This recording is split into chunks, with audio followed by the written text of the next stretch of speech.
Catch power interviews and discussions with influential, inspiring, and powerful people. Explore what's possible by tuning into this podcast with our all-new The Writers Project episodes, featuring one of the world's most inspired thinkers and writers. Visit our website at www.globalsummithouse.com.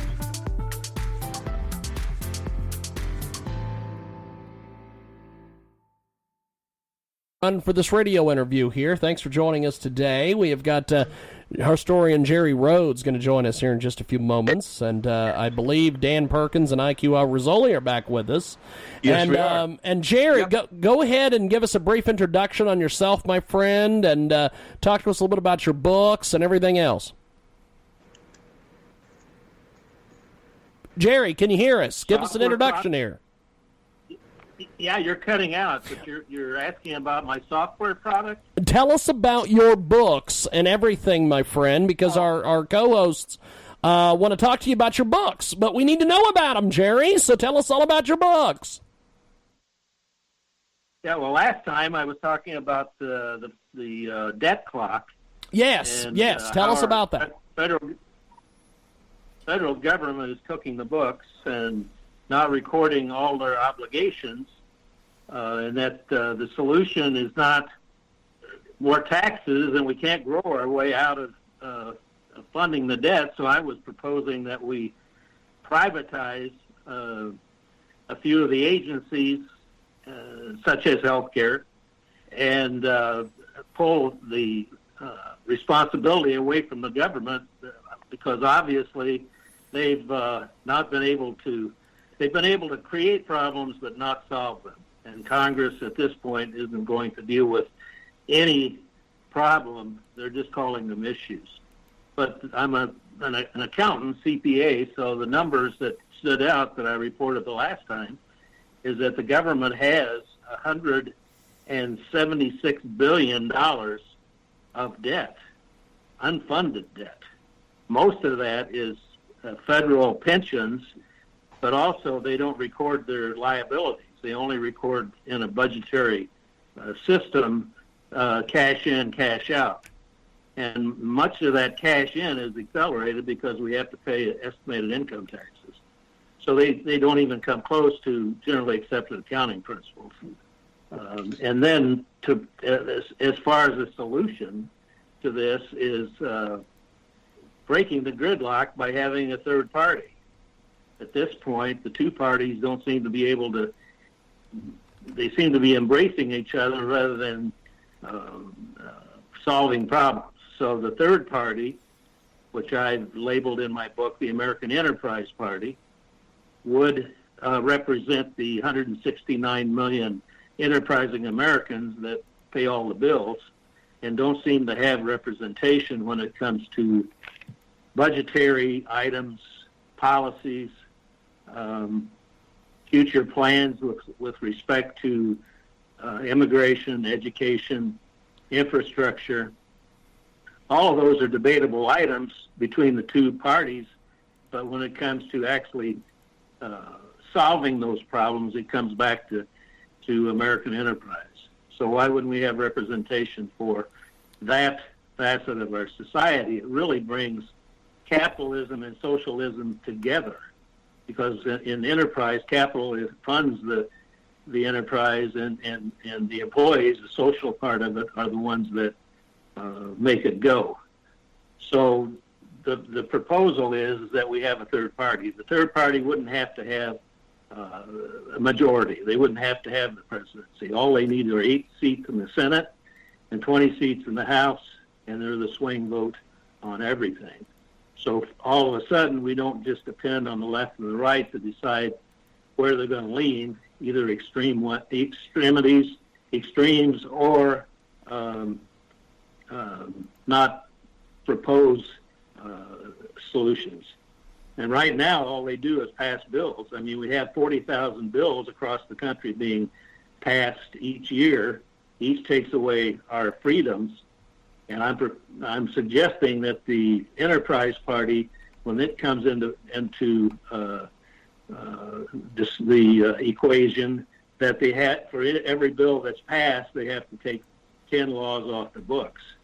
Right now, there are some 2 million laws on the books at the local and state level and federal level, and most of which many of us don't even know about or have forgotten about. You know, examples are we have to have 25% cherries in a cherry pie, or you can't save rainwater, or you can't smoke in church, or you can't this and you can't that. All of that has to be analyzed and taken off the books so we can get back to business. Well, Dan, so that's kind of where I am with the food. Well, Jerry, I'm going to let our co-hosts ask you some questions here. Dan, let's start with you. Listening to all this, what do you make of what Jerry is saying here? I find it interesting, perhaps Pollyannish, but that's okay. I've been accused of being Pollyannish many times in my life. But let me deal with some hard facts.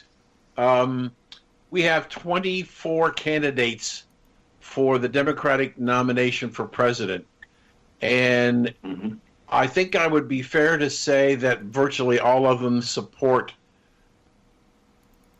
federalization of health care, to make to go further than Obamacare, to literally have the central government take over health care in the United States, eliminate all private health care, and everything is single payer done by the government.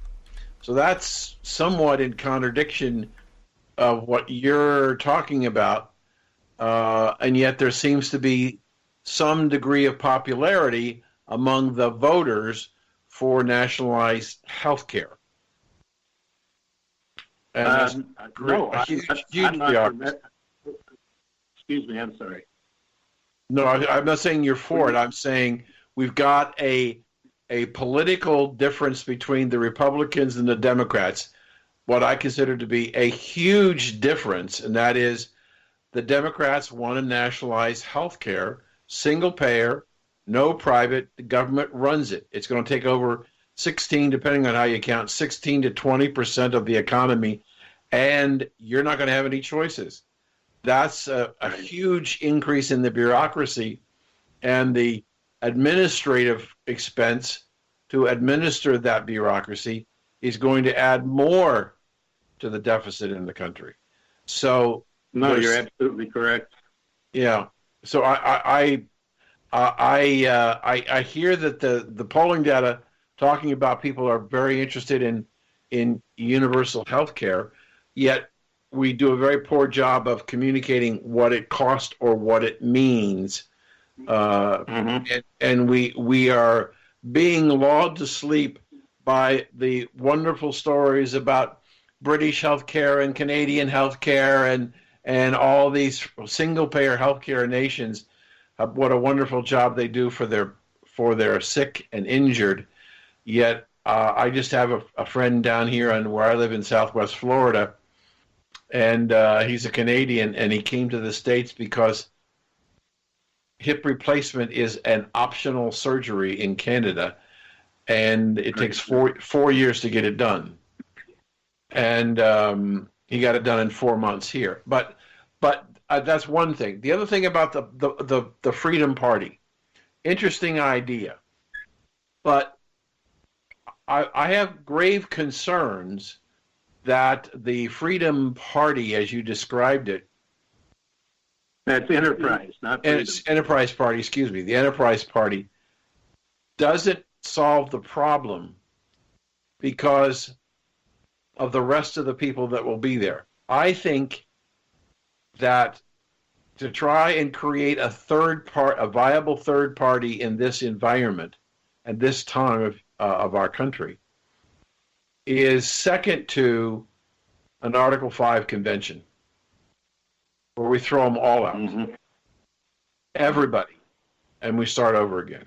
Because just bringing 20 people into the House and 8 in the Senate doesn't deal with the other 420 in the House and the other 92 in the Senate, which, while they may have some control as a minority party, the that doesn't change the bureaucracy, doesn't change what's going on. And I think we've reached a point where the American people have really given up on trying to really solve the problem, trying to fix what's already so severely broken that you can't fix it. You need to just start over and throw it away and go back to the original Constitution and let's start again and get rid of all of the crap. Okay, you got two things there that you brought up. First of all, my background is healthcare. I'm a CPA. I spent 50 years of my life in the financial part of healthcare, going from being with Arthur Andersen and rolling out Medicare to being with accounting firms where our hospital clients were consulted with, and we tried to get them organized and economize. And then I had my own accounting firm and specialized in long-term care. And then we owned 3 nursing homes trying to implement what I would call the enterprise model of healthcare. Medicare for all is Medicare for none. We can't even afford Medicare for the people that are on it. The government denies claims. You don't know what you don't know. I spent 20 years of my business fighting the government, getting them to pay nursing homes for more than 20 days stay so we could restore people and get them back home. So the government's not paying what they're really obligated to pay according to the rules and regulations. So to say that we're going to cover everyone, and we spend $140 billion right now, you take 10 times that, you've got 10, 14 billion a year in Medicare for all, and the revenue stream isn't sufficient to cover even the current obligation for baby boomers. 77 million people from 1964 to 1945 to 1964 represent something that hasn't even been factored into the budget process. They are not healthy. They are not internalizing the responsibility for their health. It's all externalized because of group plans, employer plans, and the escalating costs of care and pharmaceuticals. In our nursing homes, one of the major problems was overdosing, called polypharmacy for the elderly. We have doctors with phone orders. They don't even see the patient, passing 8 billion pills a year in nursing homes. Fentanyl, oxycodone, hydrocodone, you name it. And what we did with the 3 that we were trying to set up a model that would restore people was to try to reduce the medications of our new admissions. And when we were able to succeed with that, they got more functional, and more we could restore and they could go home.